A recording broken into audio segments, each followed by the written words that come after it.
ஏன்னா, இன்னைக்கு வந்து இந்த காசு வந்து குழந்தைங்களுக்கு பள்ளிக்கூடத்துக்கு போற ஒரு ஒரு ஒரு நிதி.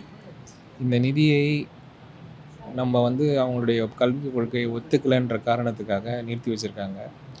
இந்த நிதி வந்து எங்கேயோ வேற எங்கேருந்தோ மரத்துலருந்து காய்க்கல. இது நம்ம கலெக்ட் பண்ணி குடுத்த நிதி தான். அதனால அது நமக்கு திருப்பி குடுக்காதபோது, அதை வந்து அதனால குழந்தைகளுடைய படிப்பு பாதிக்கப்படும் பொழுது, தமிழகத்தில் இருக்கும் ஒரு ஒரு பெரியவர்களும், வளர்ந்தவர்களும், குழந்தைகளுக்கு பொறுப்பானவர்களும் இத பத்தி ஒரு பேசணும்ன்றது தான் என்னுடைய ஒரே குறிக்கோள். அததான் நான் பண்ணிட்டுருக்கேன். Okay sir. தமிழ்நாடு கவர்மெண்ட் இந்த இனிஷியேட்டிவ்க்கு எப்படி சார் சப்போர்ட் பண்றாங்க?